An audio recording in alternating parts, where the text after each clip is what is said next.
के बारे में जानने से पहले मैं एक क्वेश्चन जो ऑब्वियसली हम सबके दिमाग में आएगा कि एरेज की हमें क्यों जरूरत है, व्हाट इज अ एरे और हमें उसकी क्यों जरूरत पड़ती है।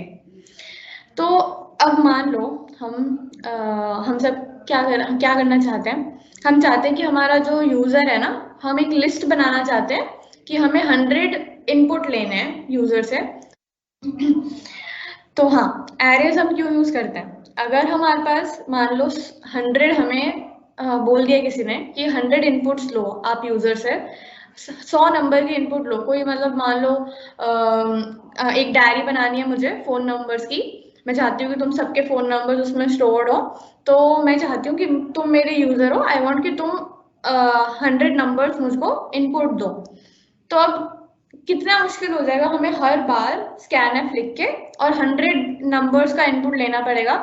कंप्यूटर की सोचो मेमोरी कितनी ज्यादा यूटिलाइज होगी, क्योंकि हमें वो वेरिएबल डिक्लेयर करना पड़ेगा। फिर अगर हमें 100 इनपुट लेने हैं तो 100 इनपुट लेने के लिए हर बार ही उसको हमें एक वेरिएबल डिक्लेयर करेंगे। इसका मतलब हम 100 वेरिएबल्स डिक्लेयर करेंगे और फिर 100 बार एक लाइन लिखेंगे स्कैन एफ। तो स्कैनएफ सी वालों के लिए, और जो बाकी लैंग्वेजेस के हैं इनपुट लेने का जो भी तरीका है, जावा वालों के लिए स्कैनर क्लास यूज करके हम इनपुट लेते हैं। फिर पाइथन वाले सीधा इनपुट लिख के इनपुट ले लेते हैं। तो ये चीज जो है इसको हम सॉल्व करने के लिए यूज करते हैं एरेज। अब एरेज का क्या फायदा है कि एरे बेसिकली एक लिस्ट की तरह फॉर्म में हमें मिल जाता है कि हम एक सिंगल जैसे यहाँ पे देखो ये लाइन जो है बेसिकली कि हमारा एक तरीका हो सकता था कि हम 100 इनपुट ले लें, और दूसरा है कि have a single integer array to store all the values, loop the array to store all the entered values in array and later calculate the average. इस पे ध्यान मत दो, मतलब बेसिक मतलब क्या है इसका कि हमने सिंपली एक एरे जो है लिया। एरे का मतलब क्या होता है कि एक एरे बेसिकली एक कलेक्शन ऑफ इंटीजर्स है जो हम एक ही बार में ले सकते हैं। उसके लिए हमें 100 बार कुछ वेरिएबल डिक्लेयर करने की या फिर इनपुट लेने की जरूरत नहीं पड़ती। Array basically collection of integers या फिर कोई भी डेटा टाइप जो आप लेना चाहते हो। अगर आपको कैरेक्टर एरे बनानी है, 100 कैरेक्टर स्टोर करने, तो कैरेक्टर एरे ले लेते हैं हम। या फिर जितने भी डेटा टाइप्स मैंने लास्ट टाइम बताए थे, स्ट्रिंग, कैरेक्टर, डबल, फ्लोट, ये सब चीजें जो हमने लास्ट टाइम डिस्कस की थी, किसी भी हम डेटा टाइप का एरे ले सकते हैं। Basically primitive data types, primitive का मतलब जो कि फर्दर हम पार्ट्स में डिवाइड नहीं कर सकते। इसके मतलब डिटेल में मत जाओ, अभी हम पहले सिर्फ एरे की बात करते हैं। तो एरे बेसिकली क्या है, कलेक्शन बन जाते हैं, हमारी एक लिस्ट बन जाती है जिससे हम बहुत सारे इनपुट जो है वो एक ही बार में ले सकते हैं। तो हमारा वर्क जो है वो रिड्यूस हो रहा है, बहुत बार हमें सेम चीज करने की जरूरत नहीं है। तो अब जरूरी क्या है हमारे लिए अभी समझना कि how will we declare array, और एट द सेम टाइम सारी लैंग्वेजेस का मैंने यहाँ पे लिख दिया है कि हम एरे को डिक्लेयर कैसे करते हैं। मोस्टली जो प्रोसेस है वो बिल्कुल सेम ही है। सबसे पहले हम लिखते हैं डेटा टाइप जिसकी हम एरे बनाना चाहते हैं। फॉर एग्जाम्पल यहाँ पे हमने लिखा इंटीजर, हम एक इंटीजर एरे बनाना चाहते हैं। एरे का मतलब क्या है, लिस्ट, बेसिकली कलेक्शन। और यहाँ पे इंटीजर लिखा है तो फिर क्या है, कलेक्शन ऑफ इंटीजर्स। अगर हम इंटीजर डेटा टाइप लिख रहे हैं तो हमने एक एरे डिक्लेयर किया यहाँ पे, जिसको हमने नाम दिया है NUM, नम। ठीक है, नम मतलब नंबर है, तो ऑब्वियसली हमने एक छोटा नाम देने के लिए उसका एरे का नाम रख दिया है नम। और उसके अंदर कितने एलिमेंट्स हैं वो हम लिखते हैं ये जो स्क्वायर ब्रैकेट्स हैं इसके अंदर। फॉर एग्जाम्पल हमने यहाँ पे कैसे डिक्लेयर किया एरे को, ऑलमोस्ट सब लैंग्वेजेस में सेम डिक्लेरेशन होता है। डिक्लेयर करने का मतलब है आप कंप्यूटर को बता रहे हो कि हाँ इतनी स्पेस की मेमोरी आप असाइन कर दीजिए मेरी एक लिस्ट ऑफ एलिमेंट्स को जो मैं बनाना चाहता हूँ।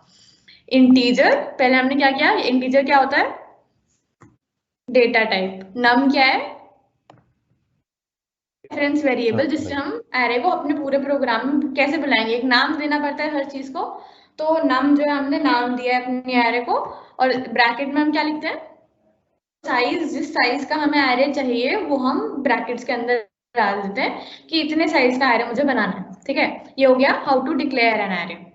ठीक है, अब जो भी लैंग्वेजेस है सब में ऑलमोस्ट सेम है। फॉर एग्जांपल C++ में सेम ही चीज हो रही है, इंटीजर लिखा, एरे लिखा, एरे यहाँ पे हमने जो नाम दिया है वो हमने ARR दे दिया, एरे का शॉर्ट फॉर्म बना दिया, और अंदर उसका क्या लिखा, नंबर ऑफ एलिमेंट्स जो हमें उसमें स्टोर करना है।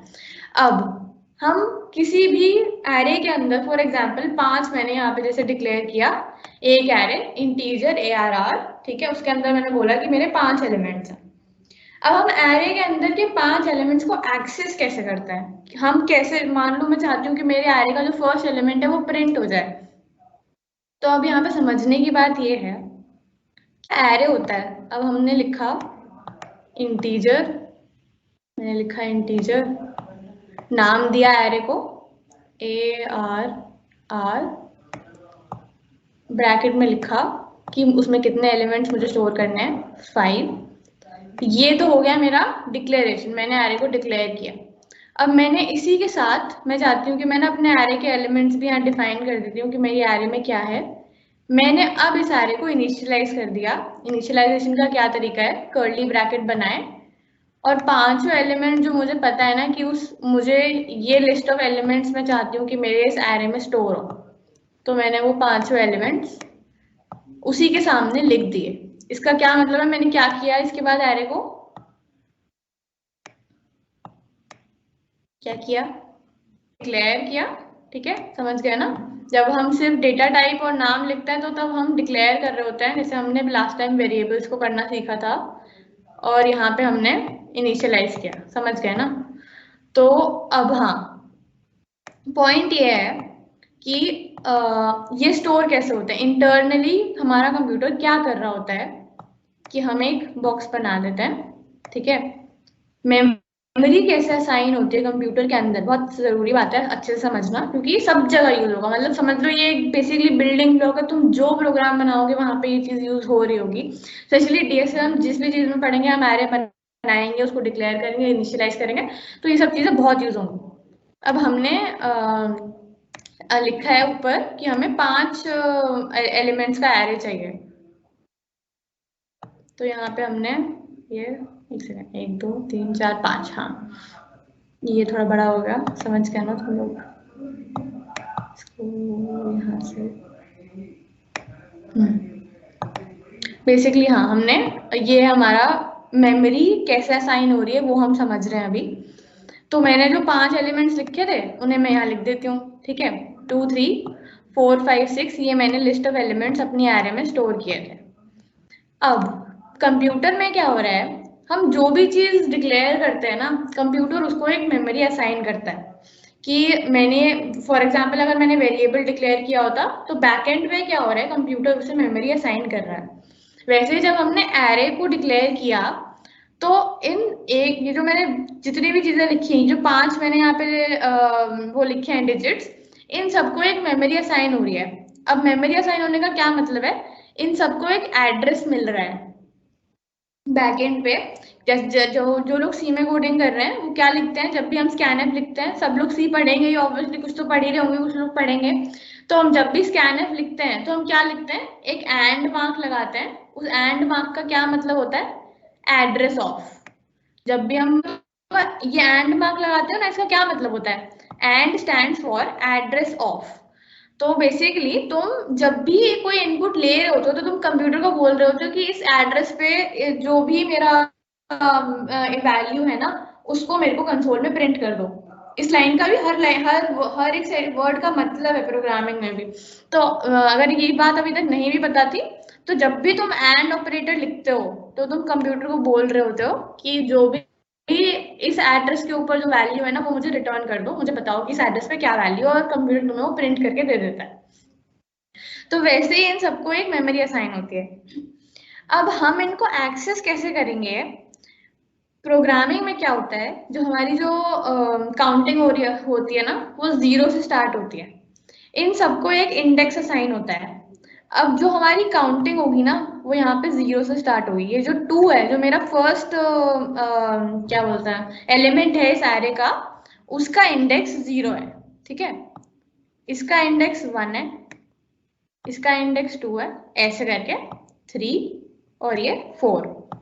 तो बेसिकली 5 एलिमेंट्स के एरे में जो इंडेक्स होता है वो 0 से लेके 4 तक जाता है, जिससे हम उसे एक्सेस कर पाते हैं।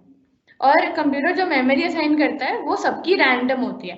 मान लो 2 को उसने कुछ 44 मेमोरी लोकेशन पे रखा है, 3 को उसने कुछ 48 मेमोरी लोकेशन पे रखा है। अब ये कैसे डिसाइड होता है कि 44 से 48 ये कैसे लिख दिया आपने? इंटीजर जो है, जैसे हमने यहाँ क्या डिफाइन किया था, इंटीजर।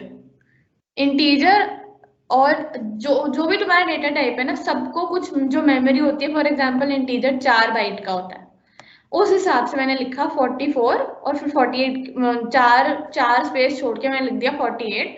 तो हमने यहाँ पे ये माना कि टू हमारा इंटीजर है, तो उसको 4 स्पेस की मेमोरी असाइन हो रही है, इसलिए 4 स्पेस बाद मैंने लिख दिया 3 को 48 असाइन हो रही है।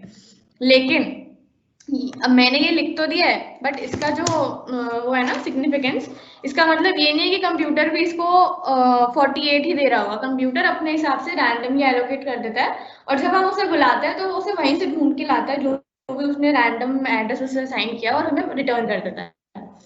समझने वाली बात ये है कि हम कैसे एक्सेस करते हैं कि फर्स्ट एलिमेंट जो है वो जब तुम लिखोगे एरे ऑफ, जब हम लिखेंगे ना ARR, जो हमने यहाँ पे नाम दिया था ऑफ 0, इसका मतलब है कि हम अपने फर्स्ट एलिमेंट को बुला रहे हैं, यानी हम 2 को कॉल कर रहे हैं। जब हम एरे ऑफ 1 लिखेंगे तो उसका मतलब है कि हम 3 को बुला रहे हैं, एंड सो ऑन। सबको अलग अलग मेमोरी एलोकेट होती है। फॉर एग्जाम्पल कैरेक्टर का शायद 2 बाइट्स होता है, ठीक है, और लेकिन ये अभी इंपॉर्टेंट नहीं, ये तुमसे कोई भी नहीं पूछेगा कि किसको कितनी मेमोरी असाइन हो रही है। ये बस तुम्हारे फर्स्ट सेमेस्टर में जब तुम सी पढ़ोगे ना, तब शायद तुम्हारी किसी क्विज में ये क्वेश्चन आ जाए, वो भी शायद ही आ जाए।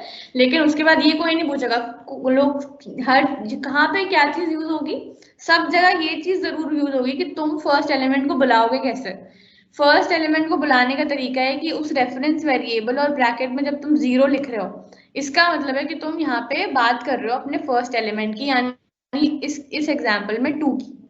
ये चीज समझ लो कि 5 एलिमेंट के एरे में जो इंडेक्स होगा, हमारे जो फर्स्ट एलिमेंट है उसका इंडेक्स कहते हैं इसको, वो है 0। जो हमारा सेकेंड एलिमेंट है उसका इंडेक्स है 1। मतलब हर एलिमेंट का जो इंडेक्स होता है वो उसके एक्चुअल पोजिशन से -1 होता है।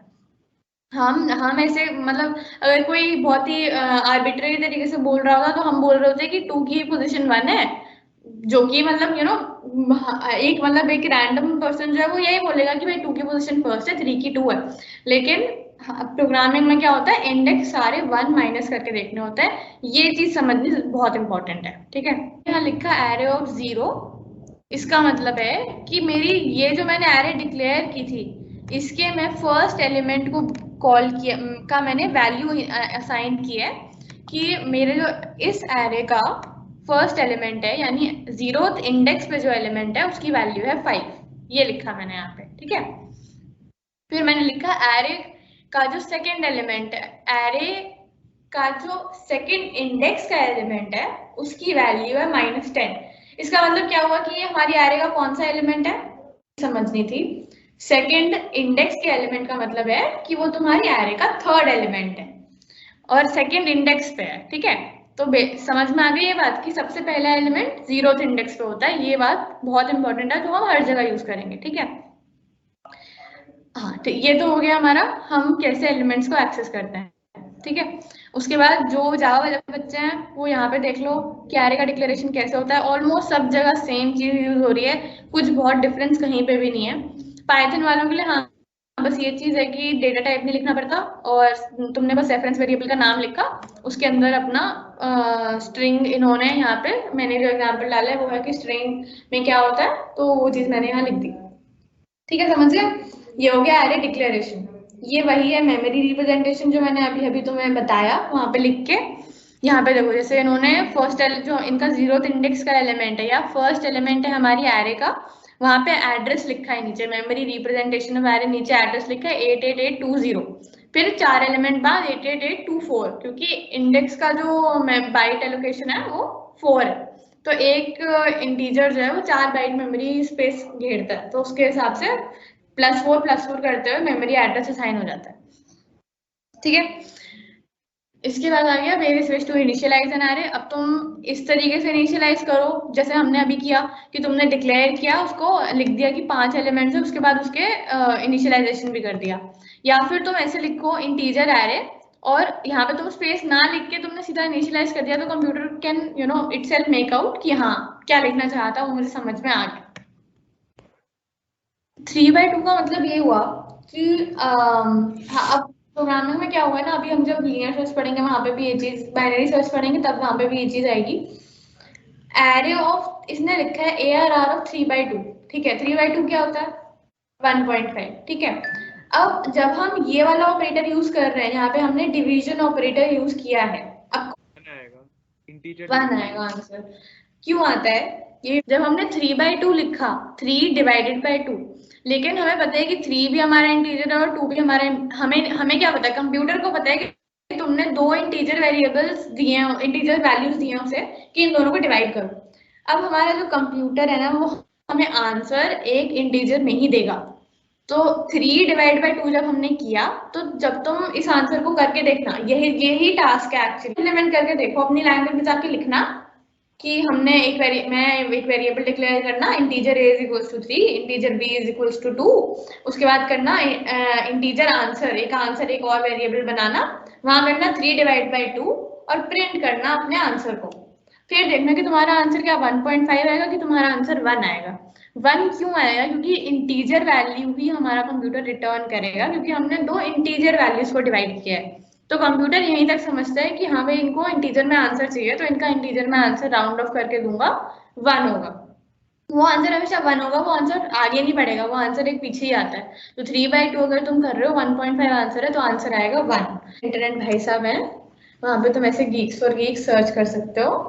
बाकी यूट्यूब के अलावा ना ये भी मिलता है हमारे कंप्यूटर्स पे, तो एक बार कभी कभी ये भी सर्च करके देखना, गीक्स फॉर गीक्स पे जाओ, अपना पाइथन वाला जो भी पाइथन के बच्चे हैं, जो भी लैंग्वेज है खोलो, सब कुछ है भाई साहब, सब कुछ जो तुम्हें सीखना है वो चीज यहाँ पे अवेलेबल है। क्या पाइथन में क्या चीज कैसे करते हैं, एरेस कैसे करते हैं, क्या स्ट्रिंग्स क्या होती हैं, एरेस क्या होती हैं। तो सिंस यार ये DSA का कोर्स है, मैंने स्टार्टिंग में बताया था, हमने स्टार्टिंग में प्रॉपर जो बेसिक बेसिक चीजें थी वो समझी थी कि इंटीजर डिक्लेरेशन ये सब चीजें जो थी वो सारी लैंग्वेजेस में हमने पढ़ी थी। लेकिन अब जैसे जैसे हम आगे बढ़ेंगे ऑब्वियसली चीजें और डिटेल में जाएंगी। तो जो ये चीजें अगर कुछ समझ में नहीं आ रही हैं तो पहले से मेक श्योर कि तुम जाके क्लियर कर रहे हो।